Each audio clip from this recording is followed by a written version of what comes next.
Happy Thanksgiving, everybody. Now, there's not a whole lot of movies that deal with Thanksgiving. This is one of the best. It's one of the classics. It's Planes, Trains, and Automobiles. It's a hilarious comedy with two of my favorite actors, John Candy and Steve Martin. If you haven't seen it, heads up, we might have some spoilers here. All right, so the movie's about two guys trying to get home. In it, they learn how to work with one another, but it comes through an incredible amount of hardships, problems, disagreements, fights.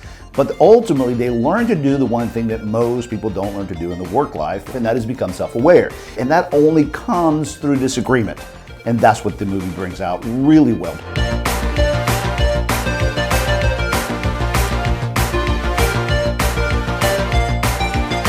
It has to be the absolute single most difficult thing that all of us have to do, whether it's professional life or personal life. Becoming self-aware is you knowing enough about yourself, of your strengths, and about our weaknesses. And those are the things that we deny all the time. There's two scenes that highlight the most, and both of them ironically happen in a hotel room. All right, so what's happened up to this point is that they met. One of them stole the cab from the other one. They met at the airport. Then they saw across the hallway from each other. You stole my cab. I've never stolen anything in my life. And then they end up sitting next to each other. And then the infamous sock scene is actually hilarious. Oh, that feels good. Oh, God, I'm telling you. They're already picking up on each other's personality and their idiosyncrasies, and they're beginning to like each other, not like each other. Then they get to the airport. There's no hotel rooms. There's no cabs. But the John Candy character, he has some friends. He has some contacts. So he gets them a hellish type of cab to bring to a shady hotel. They're already getting on each other's nerves. The weaknesses of each other is beginning to grind on the other person. And of course,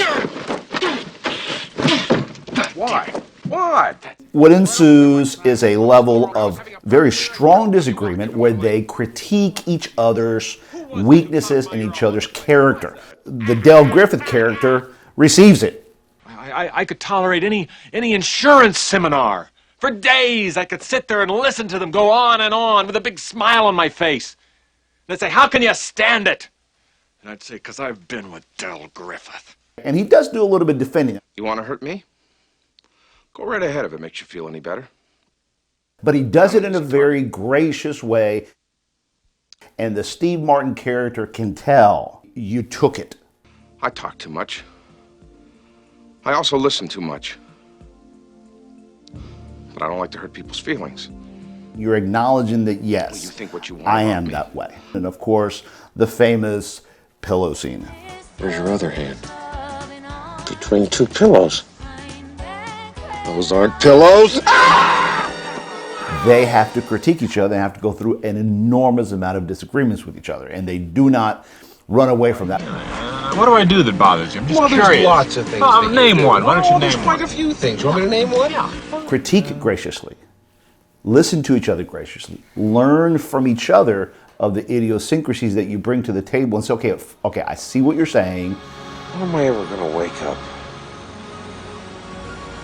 I meet someone whose company I really enjoy. What do? I go overboard. I smother the poor soul. That is a great example of self-awareness. The people that help me the most are those that have been very direct about my weaknesses and my idiosyncrasies that I've always wanted to deny. I mean, I recall one who has told me, "Maurice, you get very upset when people don't like your ideas, but man, you throw out like 10 ideas a week." And I'm like, "No, that's not me, that's not me." And of course, sure enough, I take my disc profile and there it is. So I hear a lot of people say, "Well, it costs too much to do a disc profile." Well, then listen to your peers. If the people around you are telling you that you're sarcastic, you're probably sarcastic. The relationship began to change because one party was willing to receive the criticism from the other.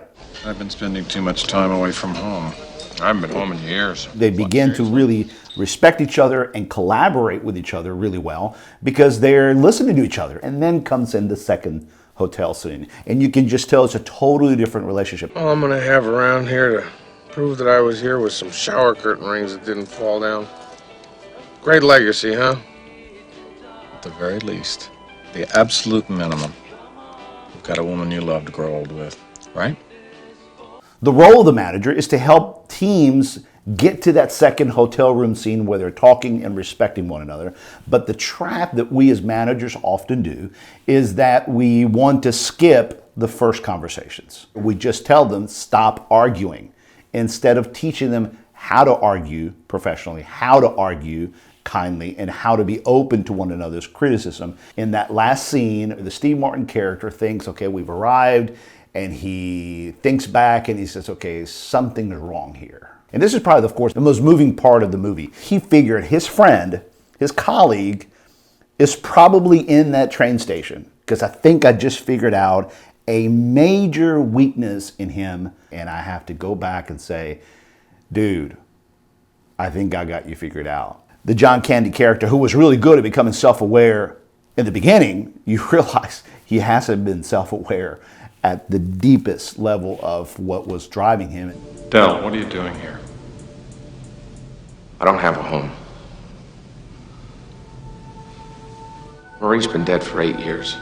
And it took a friend to say, dude, what's going on? Becoming self-aware requires somebody else. Our role is to build teams that they can do that with each other, and stop thinking that you, the manager, are the ones who's responsible of doing that with each one of your individual team members.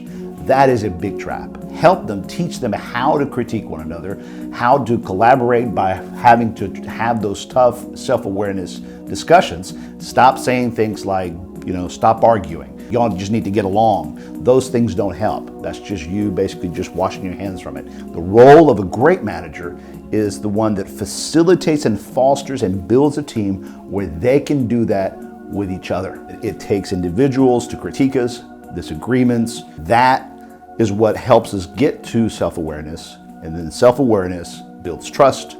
Trust builds collaboration. And collaboration builds performance in a team. Managers don't skip those steps. It takes disagreement to build self-awareness. It takes self-awareness to build the other domino and the whole pyramid that makes a high-performance team. Good spending time with you, and see you at the movies.